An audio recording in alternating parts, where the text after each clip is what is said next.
बच्चों last video के अंदर आपने कैपेसिटेंस निकाला था पैरेलल प्लेट कैपेसिटर, बस उसमें एक प्लेट को हमने अल्फा से बैंड कर दिया, थोड़ा टिल्ट कर दिया था उसको, उसका कैपेसिटेंस हमने निकाला था। ठीक है, इस वीडियो को देखने से पहले वो वाली वीडियो को थोड़ा रिवाइज कर लो, उसका फॉर्मूला देख लो, क्योंकि गैप हो चुका हुआ क्वेश्चन को 2 वीडियो देखने से पहले। ठीक है, इस वीडियो में हम क्या करने वाले हैं, देखिए भाई, आपने पैरेलल प्लेट कैपेसिटर के अंदर आपने एक डाइलेक्ट्रिक डाल के देखा है। ठीक है, जब आप डाइलेक्ट्रिक डालते हो तो यदि पूरा का पूरा स्पेस फिल कर रहे हो तो उसका कैपेसिटेंस आता है K A epsilon not upon D करके, ये आता है C, ये आता है। हमने क्या करा, जो K था यहां पर क्या माना है हमने, वो यूनिफॉर्म डाइलेक्ट्रिक है, मतलब यदि हम पानी डाल रहे हैं इन प्लेट्स के बीच में तो पानी का डाइलेक्ट्रिक हमारा कुछ किताबों में 80, कुछ में 81 लिखा होता है, तो वो फिक्स है। मतलब यदि प्लेट्स के बीच में पानी भी डाल दोगे तो K की वैल्यू क्या पुट कर सकते हो, 80, क्योंकि यूनिफॉर्म डाइलेक्ट्रिक है वो। लेकिन अब हम जो बात कर रहे हैं उसका डाइलेक्ट्रिक भी वेरी कर रहा है। मतलब हमारे पास एक पैरेलल प्लेट कैपेसिटर था, इसके बीच में हमने डाइलेक्ट्रिक ऐड करा, और वो डाइलेक्ट्रिक का जो रिलेशन आ रहा है वो हमारा आ रहा है K 1 plus alpha into x.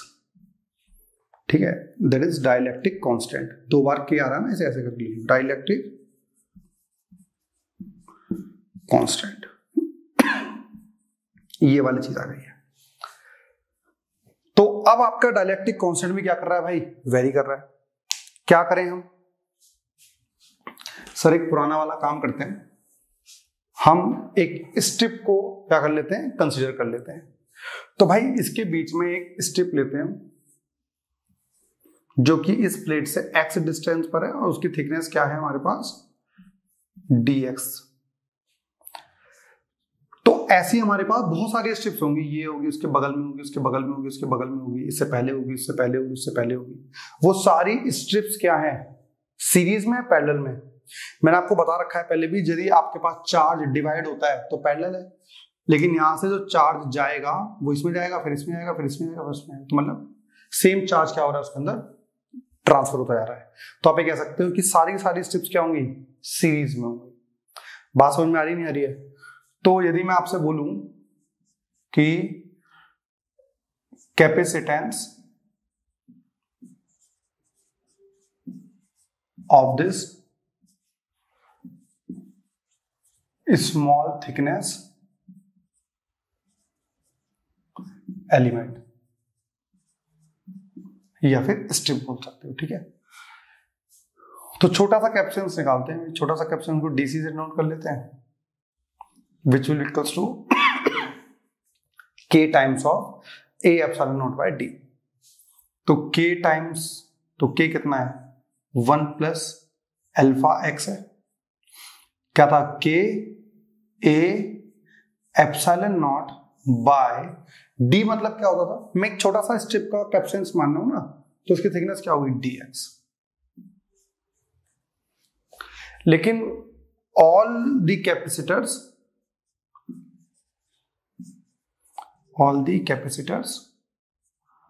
are connected in series। Series में क्या होता है, 1 by C इक्विवेलेंट करके निकालते हैं। क्या होता है, 1 by C is equal to 1 by C1 plus 1 by C2 plus 1 by C3। लेकिन यहां पर हमारे पास क्या होगा, 1 by DC का इंटीग्रेशन। तो भाई DC की वैल्यू बताइए, 1 by DC की value K times of 1 plus x alpha A epsilon not upon D, वो ऊपर जाके dx हो जाएगा, उसका इंटीग्रेशन कर दो, ये आने वाला है आपके पास। ठीक है भाई, कांस्टेंट हमको बाहर निकाल लेते हैं, तो हमारा आ जाएगा 1 by K times of A epsilon not dx upon 1 plus x alpha, और 1 by C इक्विवेलेंट आ गया। भाई बताइए वेरिएबल क्या है इसमें, x। तो x सबसे पहले कहां हो सकता था भाई, मैं इस स्ट्रिप को यहां मान सकता था। यदि यहां मानता तो x की वैल्यू 0 हो जाती, और यदि मैं इसे यहां मानूंगा तो सपोज इसका डिस्टेंस d है, तो d डिस्टेंस तक का आंसर आ जाएगा। ठीक है भाई, फिर से हमें इसमें इंटीग्रेट करने के लिए 1 प्लस एक्स अल्फा को मैं टी पुट कर लेता हूँ, 1 का डेरिवेटिव 0, x का derivative dx into alpha is equal to D T. dx को मुझे रिप्लेस करना है तो डी टी अपॉन अल्फा आ जाएगा। तो भाई रिप्लेस कर देते हैं हम, तो 1 बाय सी इक्विवेलेंट आपका आ रहा है 1 by K A epsilon not, dx की जगह 1 अपॉन अल्फा आएगा, वो कांस्टेंट है बाहर आ जाएगा, वहां dt बचेगा, यहाँ t बचेगा। भाई लिमिट चेंज करनी पड़ेगी क्योंकि ये 0 से लेकर d लिमिट किसकी थी, x की। तो t 0 मतलब इनिशियली लिमिट क्या थी 0, x की जगह 0 पुट करो, क्योंकि ये लिमिट क्या है x की है ना, x की वैल्यू 0 पुट करो तो t की वैल्यू कितनी आ जाएगी 1। तो इनिशियल लिमिट 1 हो गई और ऊपर d था तो कितना आ जाएगा 1 प्लस डी एक्स, x नहीं है भाई वो अल्फा है, 1 प्लस डी अल्फा। ठीक है भाई, चलिए डी टी बाई टी का इंटीग्रेशन जल्दी बताइए, 1 by K A alpha epsilon naught ln T करके लिख सकते हो, 1 से लेके 1 प्लस डी अल्फा तक। ठीक है बेटा, चलिए तो 1 by C equivalent is equal to 1 plus K A alpha epsilon not, पहले अपर लिमिट पुट करेंगे तो ln 1 plus D alpha minus ln 1। भाई log 1 की वैल्यू 0 होती है तो हमारे पास आंसर क्या आ जाएगा, सिर्फ बचेगा 1 by C equivalent is equals to 1 by K A alpha into epsilon naught ln 1 plus D alpha. आपको याद होगा इसकी हमने आइडेंटिटी पढ़ी थी, पहले उल्टा कर लेते हैं। तो सी इक्विवेलेंट हमारा आ गया है K A epsilon not into alpha upon ln 1 plus D x. यदि आप इसे रिप्लेस करना चाहो तो कितना आएगा बेटा, क्या था log 1 प्लस एक्स, क्या होता था x minus X square by 2, आगे वाले को रिप्लेस करके 0 कर देते थे, क्योंकि भाई एक्स क्यूब और ये बहुत छोटी क्वांटिटी है, क्वेश्चन में दे भी रखा है कि a इंटू डी आप जो देखोगे वो छोटी क्वांटिटी है। ठीक है भाई, ये वाली चीज हमारे पास आ गई है, वैल्यू पुट कर देते हैं भाई इसमें। वैल्यू पुट करोगे तो कितना आएगा, सी इक्विवेलेंट के A epsilon naught alpha upon, इसको हटा के क्या लिख सकते हो एक्स, एक्स कितना है x into D minus X square D square by 2, क्योंकि एक्स स्क्वायर की ये वैल्यू आ रही थी। यदि बेटा हम इसे हटा दें तो क्या लिखोगे बताइए आगे, माइनस से जो करना है माइनस कर दो, क्या होने वाला है C equivalent is equals to